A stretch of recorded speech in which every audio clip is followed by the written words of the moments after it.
Mijn naam is Jody Koehler van Coopr en ik ben hier vandaag met niemand minder dan de Executive Vice President of Strategy van Shift Communications, Scott Monty. Welcome, Scott. Hello. So nice. I can assume that many interviewers start with the introduction of former head of social media at Ford. Yes. That's probably something that will stick around for a long time. It'll probably tail me for quite a bit. I can imagine. I want to jump straight in. I have a lot of questions. Let's a lot of go. things to ask you. My first question is a what happened with question, because you've been online for years.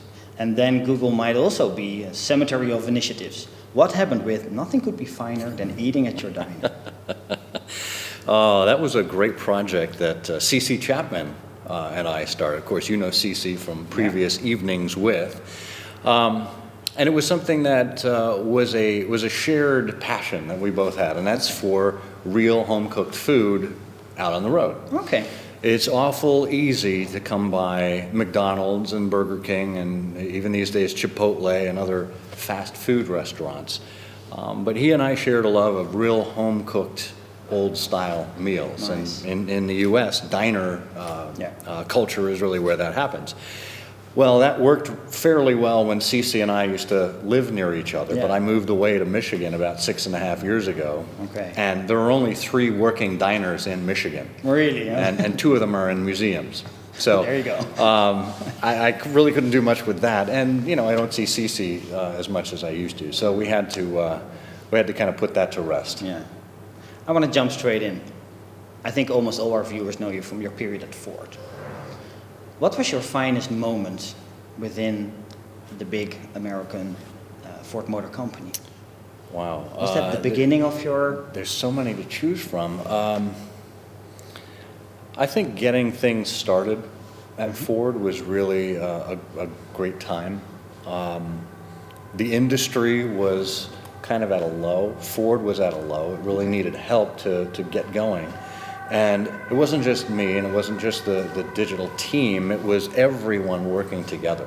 And to me, that was the beauty of Ford, was the one Ford plan about people all around the world on all teams pulling together for a common cause. Mm-hmm. And feeling that, and the sense of shared knowledge and shared information, this kind of transparency is exactly what we had been preaching in social media. So it was a really nice fit, and we were off to the races. Was the timing then for you as a professional white to join the Ford Motor Company? Yeah, I think it was. You know, I was looking for somewhat more of a challenge at that point. Sure got one. Yeah. And I saw Ford as being at the forefront of that, and that they were on a comeback. And I saw where the social media industry was going, and I thought, well, by the time Ford gets to where it needs to be, and by the time social media kind of hits the mainstream, there would be this great collision of the two, and it would explode. And that's exactly what happened. I saw a video on YouTube where you were sitting together next to the CEO, Alan Mulally, for the first Twitter chat. And I really loved the moment where he said, next tweet, and you corrected him with, no, it's tweet. You had so much fun. How important was he as a CEO for your career within Ford? Well, you know, I think what Alan did at Ford was transformational. He brought a culture of openness, of hard work, of people asking hard questions and not being afraid to answer, even if the answer wasn't so great. Because even by admitting mistakes, we knew we could change together. And without raising a hand and asking for help, people are just hiding mistakes. And Alan taught that to everyone. And I think his spirit of candor, of openness, of just being a nice and approachable guy, those were the same kinds of things we were trying to make Ford known as to the general public. Mm-hmm. So I think Alan's leadership in that respect kind of paved the way for everything we needed to do. Okay. Now you realized a lot of things, you individually, but also your team. When you look back at that period, is there one thing you can mention that you hoped to achieve, but unfortunately did not? Well, I think a lot of people at the time were talking about social business, and how you take what's going on external to the business, bring the data points in, and help the entire business learn. I think most of the organization saw social media more as a marketing exercise as to how we could actually build a fan base and then blast messages out to even more people than we could before. And that's unfortunate, but the timing just wasn't right, and social business still has a lot to prove. Yeah. Now, after all these years, you decided to leave the Ford. What was for you the decision, the timing, or the motivation to leave and drive towards the sunset, as the title of your blog post was? Well, it was getting to a point where I had accomplished pretty much everything I set out to do there. And Alan was leaving, and we could already feel the culture changing a little bit. Okay. And I just felt that it was time to get out while I was still on top, so to speak. Yeah. And I think it worked out fairly well. A lot of different opportunities out there, but ultimately the right one came to me, and that was with Shift Communications. Nice. Now, there was a lot we're going to discuss Shift, of course, later on, but there was a lot being said about you leaving Ford.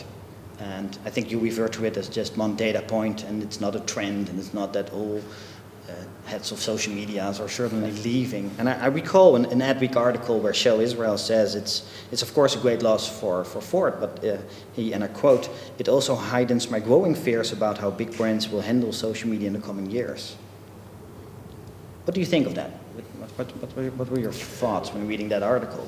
Well, again, I don't think it's a trend, but what I do think is important to realize is that social is part of something bigger. And to treat social as a standalone, is probably a mistake. Mm-hmm. It's getting rolled into mostly marketing, although PR certainly has a finger in it, into communications and marketing organizations. And one of my goals was to kind of distance myself from just being known as the social guy, because my role really was a lot more than that. And I think a lot of people who work in social do have a lot more on their plates than just marketing or just communications or just managing their social channels. There's customer service, there's research, there's the customer experience. There's all sorts of things for them to consider. True. And I think we need to start thinking about social as integrated with all of these things rather than as its own entity. Breaking down the silos. Yeah. Okay. Now you work at Shift Communications, and I know you and Todd Deffern, the CEO of Shift, you go way back. What's your current role now within the agency? Well, I'm Executive Vice President of Strategy, so I'm working with the rest of the executive team to help set the position for Shift moving forward, okay. Which is really about the convolution of marketing and communications, and typically it's through analytics, okay. It's through data. And the things that we can tell now about how our messages have gotten across, or what's working, what's not, or what the competition is doing, they're a lot more trackable than they ever were before. True. Yeah. And we think that PR practitioners in particular are deficient in their understanding of analytics, mm-hmm. and they're at a great opportunity to have somebody come in and help them learn about it, and that's where Shift comes in. So in addition to setting strategy, I also work with client teams as well, and I obviously tap into my corporate and my social experience previously to help them, and then I also have a role in new business development. Now Christopher Espen joined Shift Communications 2 years ago. How did he impact your decision? Oh, he was absolutely one of the reasons I went to Shift. I mean, it was clear to me that Shift was carving out this white space in analytics and data that I really didn't see coming from any other PR agency at the time. And I think that still stands as a real ripe opportunity for us. And Chris is one of the leaders in this space. Yeah, true. He was actually nominated, or he won the award for Best PR Practitioner of the Year. I think that was PR News. PR News, yeah. Named them there. Very proud of him for that. And he's only within the industry for 2 years. I know, right? Does that say anything about the PR industry, that a professional was in the industry for only 2 years now wins such an award? Well, I think what it means is PR is open to change, which is great, and that there are professionals who don't necessarily have to have come up through the ranks who can really affect the industry, and that's exactly what Chris is doing. Now, tonight it's an evening with Scott Monty, so tonight you have you will have your presentation for our audience.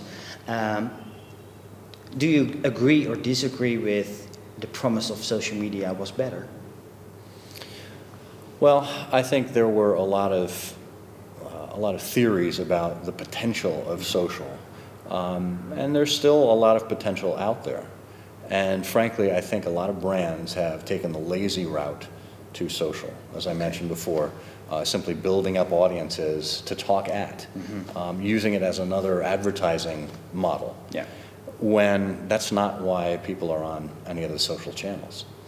And I think if we take the time to listen, and this is where analytics comes in, and to really understand what it is that people want, understand how they're speaking, understand contextually what they're talking about, so that when we get involved with them, it makes sense. It isn't interruptive, and we give them exactly what they need. And do you believe that people always want to connect with brands and with all brands? Or does that depend on the brand as well? That's a good question. Compare Ford with toothpaste, for example. Do we always want to connect with the brand? I was followed on Twitter recently by Charmin toilet paper. Okay. Why? What an honor. Right? Yeah, right? Actually, There you notch that one up in my belt. Why I want to have a conversation with a roll of toilet paper, other than cursing the empty roll when I see it in the bathroom, I don't know. Now, I will say, in their defense, Charmin as a brand has a wonderful sense of humor. Okay. And it's potty humor, as you can imagine. They embrace, exactly what they're up against. But I can't foresee myself having a conversation with Charmin. So we'll see how that plays out. Would you then advise such a brand to have more, like you acted for Ford, for example, a person in their social media activities in the front line? I think it depends on what you're trying to achieve. At Ford, what worked really well when people were interacting with the brand was product news and information, because we had a lot of fans who were very product oriented. But when people wanted to get more in-depth information or an opinion or understand the why or the how behind something, then interacting with a human being is much more essential. True. Yeah. Now you see a lot of brands embrace branded content. Some people say it's broken already. Real-time marketing is, of course, very popular. I would assume that you're not a big fan of real-time marketing. What's your opinion? Give you that idea? The inhuman methods sometimes used to become the next Oreo brand. Yeah. Well, and that I think you've hit on the problem there, is everyone is trying to emulate Oreo rather than trying to be themselves. We were talking before the interview began about Mark Schaefer. He wrote a really interesting blog post earlier this week about some advice. It was career advice that he was giving to a young professional who was following Chris Brogan, another fairly well-known person in this space. And he said, don't try to be like Chris Brogan. Try to be like yourself, right? And yeah, you can use Chris for suggestions and for ideas, but the only person that's good at being Chris Brogan is Chris Brogan, right? Similarly, why try to be like Oreo when you're not Oreo? Not a lot of people realize this, but in the 6 to 9 months before the Super Bowl, when that tweet occurred, Oreo was doing daily content. They had a whole content machine. They had 4 agencies that were working together, and they were cranking out a unique visual piece of content every single day. Okay. Right? So they were well practiced by the time the Super Bowl came around. Right? Did it then grab the opportunity and everything was in place? I think so, and it was one of those things where it worked because it was a shared experience. Right? Everyone could understand what it was that they were talking about. When you've got, pizza brands and toilet paper making remarks during the Oscars, for example, well, that show goes so fast, and there's so many different speeches and whatnot. Who's to know what they're talking about, right? Versus the lights go out in a stadium and everybody witnesses it. That's the difference there, right? And I remember a conversation between some agency members trying to practice for what they should say during one of these televised award shows. And internally I was thinking, you're trying to be witty. Yeah. And wit doesn't take planning, it takes practice. Over and Right? over So you again. can't plan what you're going to say when it's always informal.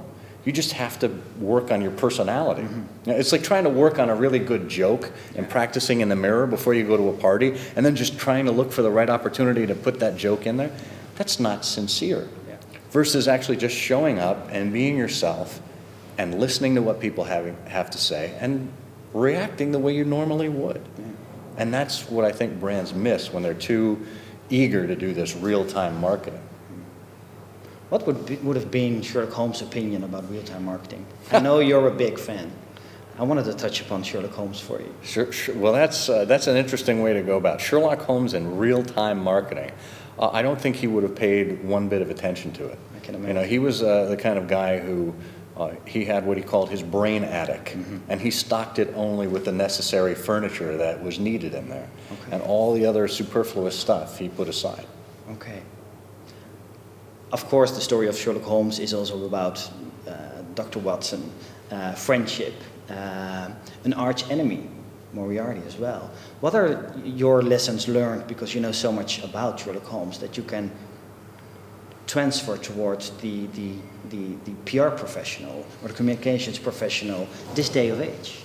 Well, that's interesting. Well, you know, I think there's two key points that we should take away. One is that Sherlock Holmes advertised himself, well, he didn't advertise himself, but he called himself a consulting detective. All right, so that's when other professionals were stuck, they brought him in and he did what he did. Now, the way he did what he did was he listened and he asked probing questions, and then he observed. He observed the world around him and he observed what people were telling him. And he was able to process that, as well as having a wonderful store of institutional knowledge of, in his case, crime. And he would weave all of those together to come up with what he thought the answer was. And I think as professionals, we need to do the very same thing. We need to have in our minds an understanding of the industry, of the market, of the profession, of case studies, of great examples. We need to listen to our clients. Listen to the question, listen to the underlying concern behind the question, because it's not always the same thing, right? Yeah. Or a lot of times it'll be a request, and the probing questions will really kind of draw out exactly what needs to be gotten at. So I think listening and observing and having an institutional knowledge are the first thing. And the other thing, you mentioned Watson as being a great friend. You know, these are two great characters who had a history together over the course of 30 years. And they were great friends. And the 60 Sherlock Holmes stories really is a textbook of friendship above all else. Well, I think as we think about how that works in our professional lives, it's really about building relationships. And it could be professional relationships with colleagues. It could be with journalists and other influencers. You know, not thinking of them as targets or as people to be used when we have a need, but to really take the time to build a relationship. Right? And that, again, it gets back to the first step of listening and understanding. So, you know, weaving those together, I think there's a lot to be learned from the Sherlock Holmes stories. Now you emphasize on Watson, and every story needs a Watson. But there's also a big role for the Professor Moriarty. What would be the Moriarty for the PR industry? Of course, Coopr is a PR agency. If we would refer to the story of Sherlock Holmes, the characters. Well, that's funny. You know, Moriarty only appeared in 2 stories, and there were 60, right? So He made an impression. He did make an impression. He took Sherlock Holmes out for a good amount of time.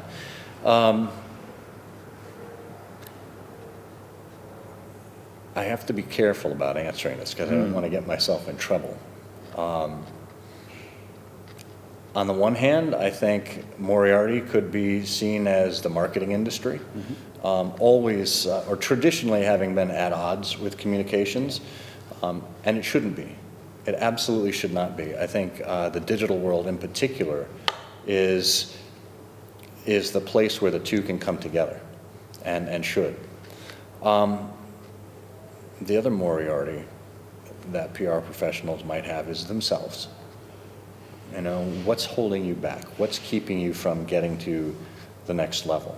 You and I were talking earlier about curiosity, and having this insatiable curiosity. I know a lot of people in PR are curious about news and are news and information junkies, but I think for the professional of the future, having a sense of curiosity and wanting to learn more and wanting to self-educate and to solve problems without having to be told what the answer is really instructive.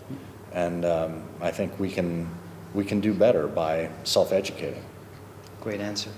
I want to thank you for your time, but please let the viewers know where they can connect with you online, where and online. Sure. Well, you can find Shift Communications at shiftcom with 2 M's.com. And you can find me at scottmonty.com, or of course at any social network under Scott Monty. Thank you so much, Scott. Jody, it's a pleasure.